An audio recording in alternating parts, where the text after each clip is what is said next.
Buenos días, bienvenidos a una nueva emisión de Ambiente y Medio, el único programa de ecología de la televisión abierta argentina. Como siempre, los domingos a las 10 de la mañana estamos acá para compartir con ustedes distintas temáticas ambientales. Y hoy estamos para charlar y para conversar con Miriam Gorbam. Ahora ya les voy a contar quién es Miriam Gorbam para aquellos que no lo conocen, pero fundamentalmente me interesa contarles que desde hace algunos días la expresión soberanía alimentaria se puso de nuevo en la agenda pública. Se ha hablado mucho del tema de la soberanía alimentaria.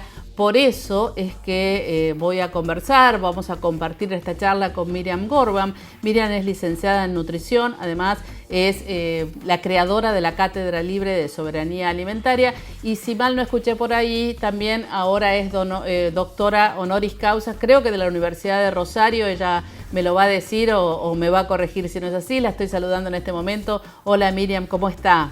Muy bien, Gabriela, muy bien. De la Universidad de Rosario y de la UBA. Así que tiene dos honoris causa.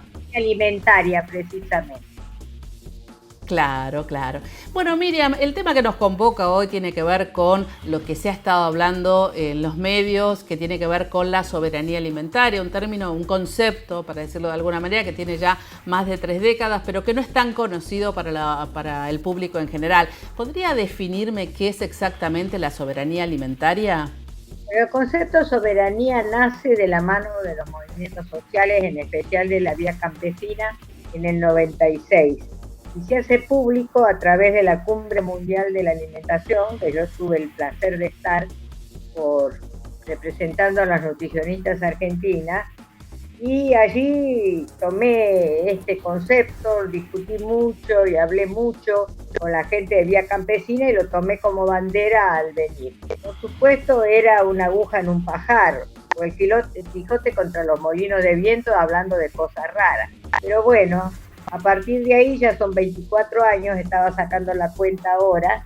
Esto ahora ya está en la mesa de debate, no solamente en nuestro país, sino de todo el mundo. Los resultados de estos desastres de este modelo productivo han dado lugar a esta pandemia que hoy afecta al mundo entero.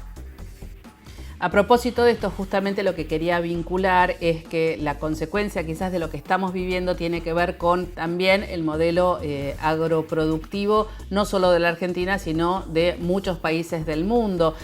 ¿Cuál es la vinculación directa, Miriam?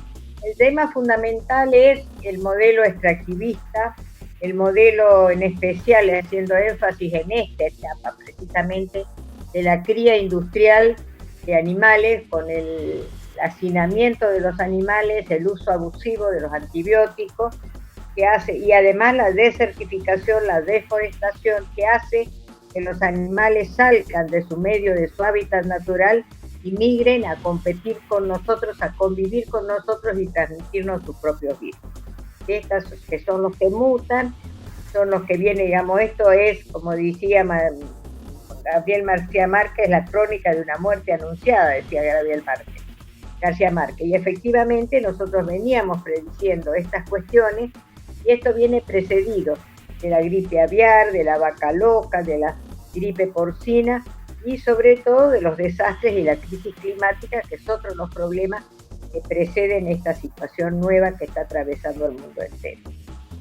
Y Miriam, ¿cómo le podemos hacer entender a las personas que nos están mirando, al público común, la importancia de la soberanía alimentaria? Digamos, ¿qué es lo que uno tiene que pedir, exigir a la política pública para realmente ser soberanos en términos de alimentación? Cuando hablamos de soberanía estamos hablando de un término político, estamos hablando de la autodeterminación de los pueblos, estamos hablando del derecho de los pueblos a desarrollar sus propias políticas alimentarias relacionadas con sus condiciones climáticas, sociales, económicas, políticas y sobre todo con sus condiciones culturales.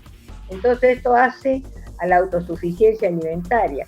Fíjense ustedes que Europa en este momento se está replanteando el modelo productivo y considera los alimentos como uno de los elementos estratégicos para no seguir siendo dependientes. Ellos son dependientes de la importación de las materias primas que nosotros producimos.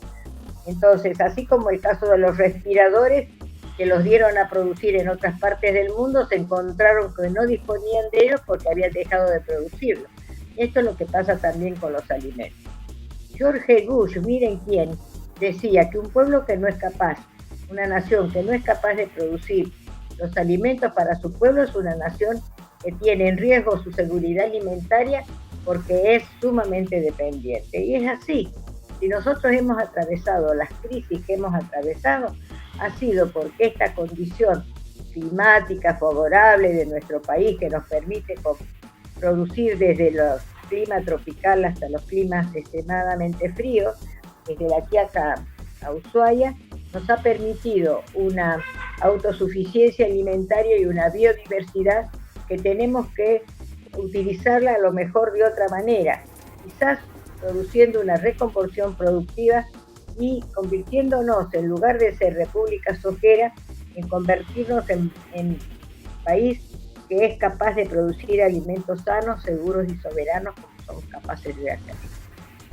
Pero hay una paradoja, porque siempre se habla de la Argentina como el granero del mundo, en realidad es el granero de los animales de China, por ejemplo, pero no, nosotros como pueblo tenemos un porcentaje muy alto de personas que no tienen acceso a la alimentación. Esa paradoja es que es tan importante que nosotros lo comuniquemos desde los medios de comunicación. ¿Cómo se puede revertir? ¿Cómo entender que esto tiene que de alguna manera cambiar?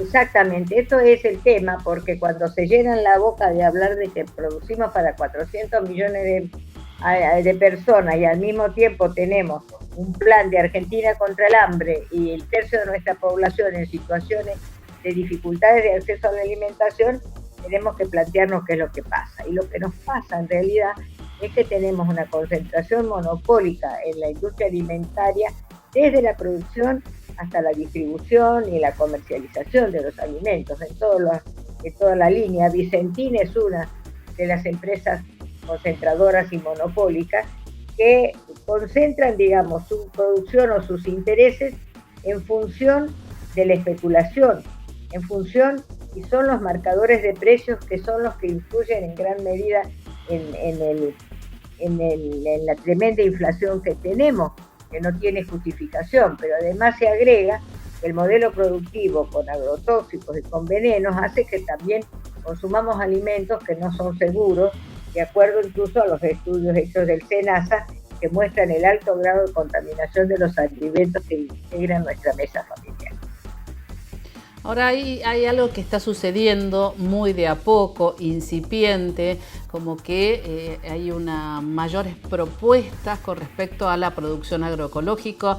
Quizás desde lo individual se ha visto durante esta pandemia, las personas están tendiendo o a la huerta en su hogar o a comprar alimentos agroecológicos, pero por supuesto esto desde lo individual no alcanza, tiene que ser desde la política pública. Entonces, ¿cuál sería una acción desde la política pública para romper lo que usted estaba diciendo y lograr realmente la soberanía alimentaria?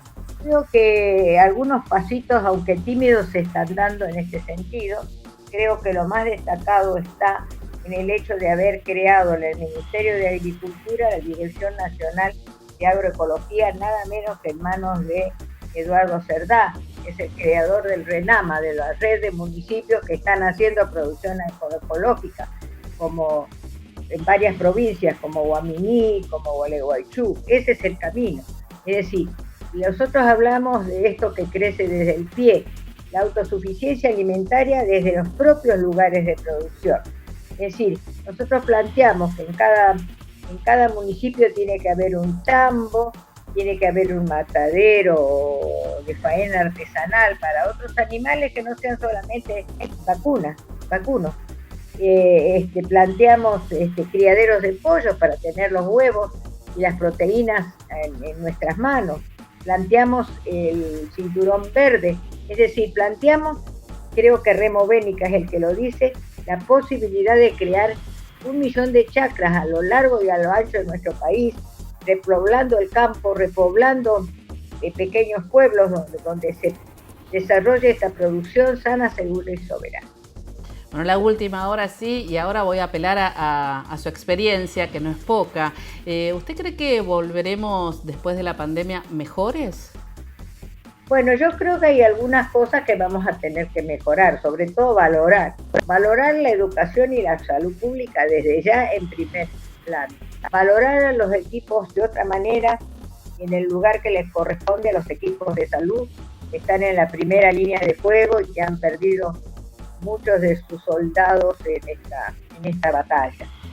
Vamos a tener que bueno, durante un tiempo largo creo que el uso de los barbijos, el distanciamiento social se va a producir, se va a seguir dando.